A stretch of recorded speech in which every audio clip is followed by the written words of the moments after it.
On Thursday, December 29, 2011, Samoa and Tokelau stepped west into the future across the international dateline. Skipping December 30th, the next day was declared to be December 31st, 2011.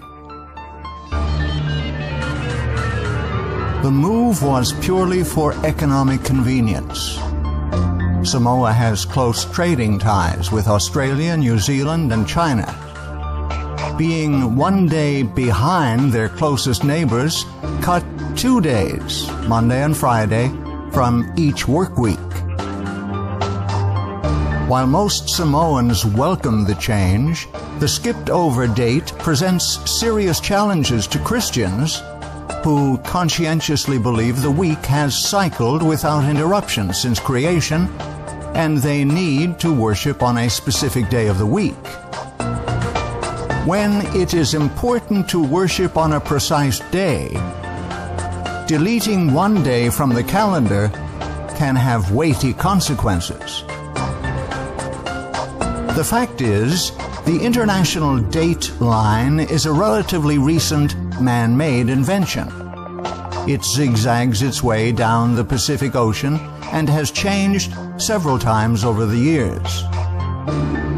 The international date line is the imaginary line on the Earth that separates 2 consecutive calendar days. The date in the Eastern Hemisphere, to the left of the line, is always 1 day ahead of the date in the Western Hemisphere. It has been recognized as a matter of convenience and has no force in international law. Without the international date line, travelers going westward would discover when they returned home 1 day more than they thought had passed, even though they had kept careful tally of the days they were away.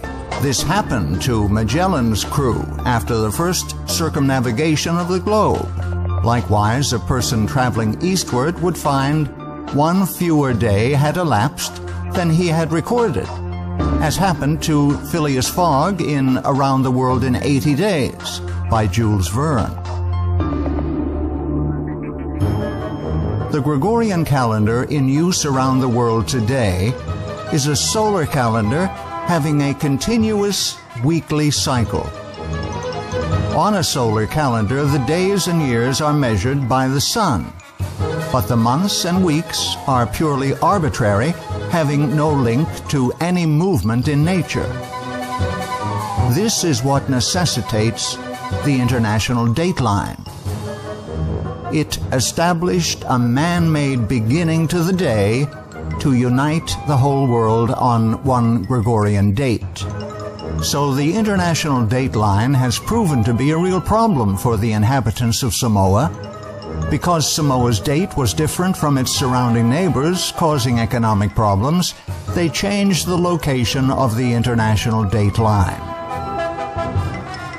The international dateline is an attempt by man to solve a man-made problem, which inevitably occurs on a round Earth when one uses a continuous weekly cycle, not anchored to the heavenly bodies and the rotation of the Earth.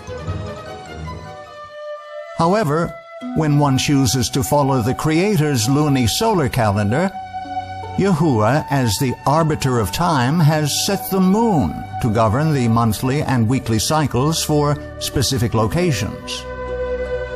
Yahuwah removes all need of the international dateline, and thus removes all dependence on the Gregorian calendar and man's technology to straighten things out.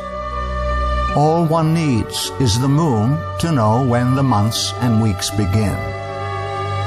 It is widely believed the continuously cycling week in use today has come down uninterrupted from creation via Noah and his sons. The fact this is not true is demonstrated when we consider the various waves of immigration that took place after the flood.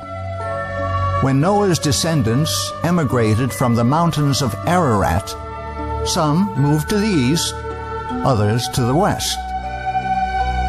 If a tribe of Seventh-day Sabbath-keeping Shemites moved to the east towards the rising sun, Eventually, several years later, they would come to a point halfway around the world.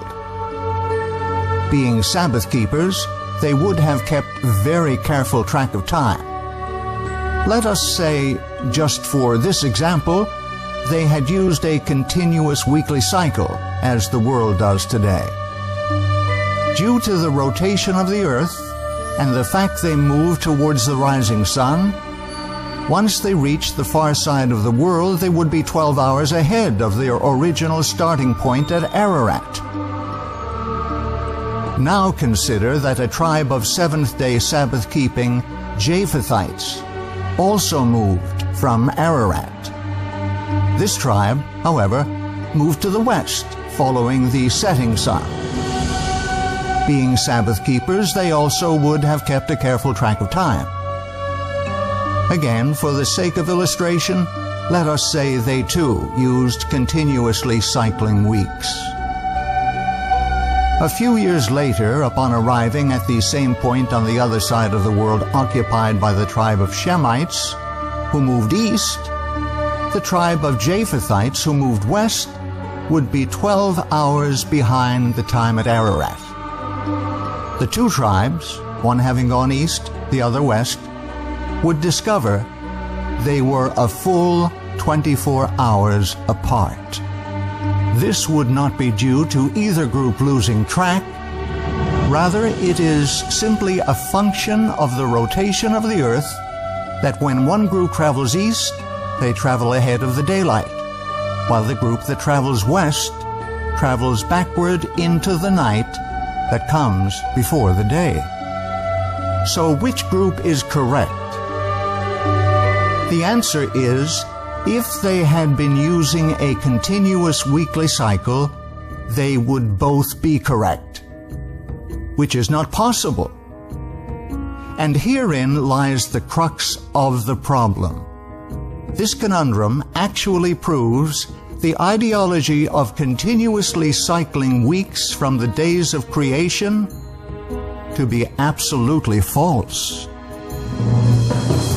As people spread out and populated the world in the centuries following the flood, they took with them the method of timekeeping used by Adam and his descendants, which was brought down through the flood by Noah and his sons. This method of timekeeping, established by Yahuwah at creation, was the luni-solar calendar. Unlike the solar Gregorian calendar, which uses only the sun for marking time in days and years, the luni-solar calendar uses both the sun and the moon for time calculation.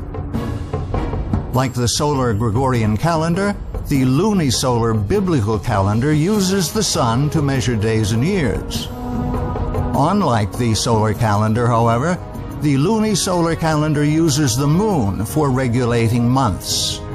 This, in turn, keeps track of the 7-day weeks because the weekly cycle restarts with each new moon. The result is, if two tribes moved away from Ararat, one to the east, the other to the west, and encountered each other a few years later on the other side of the world, they would both be 12 hours different from their original starting point at Ararat, but they would not be 24 hours apart from each other. As each tribe moved, they would keep track of time by watching the moon. When the new moon appeared in the western sky after sundown, they would know a new month would begin the following day. As the tribes moved closer together on the far side of the world, their observation of the moon would also draw closer and closer together, so that when they finally met, they would both be as at the beginning of their journey, on the same day and the same date. Here is seen the beauty and symmetry of the heavenly system of timekeeping. At creation, Yahuwah specified the lights, plural, in the heavens were to be used for marking the passage of time, as well as noting the time for all religious observances. And Yahuwah said, "Let there be lights in the firmament of the heaven to divide the day from the night, and let them be for signs, and for seasons, and for days and years." The word seasons comes from the word moed. This is a word widely used to refer to all religious gatherings. In fact, all of the feasts listed in Leviticus 23, the first of which is the seventh-day Sabbath, are also called moedah, the plural of moed. When the Creator set aside the Sabbath day and blessed and sanctified it as holy time, He also created a system whereby people could keep track of the passage of time so they could know and worship Yahuwah Elohim when His Sabbath arrived.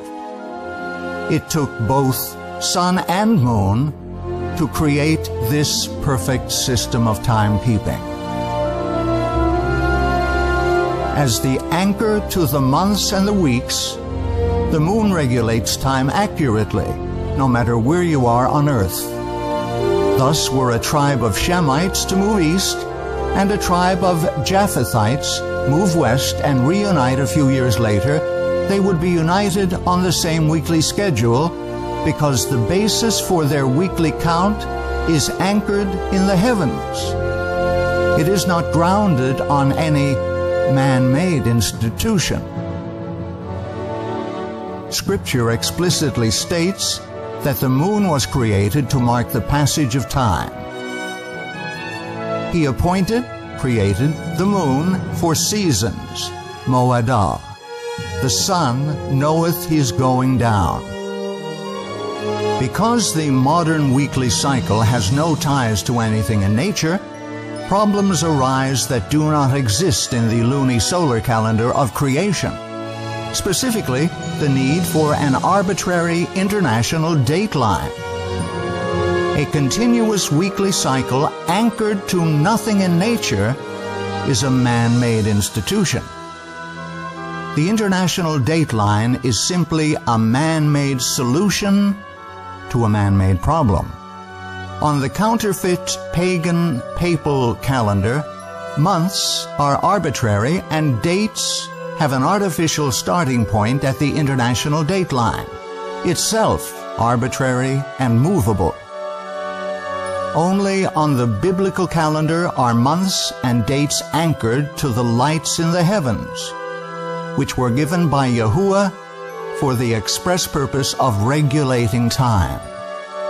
Yahuwah's calendar, using the combined action of the sun and the moon for marking the passage of days, weeks, months, and years, will stand forever.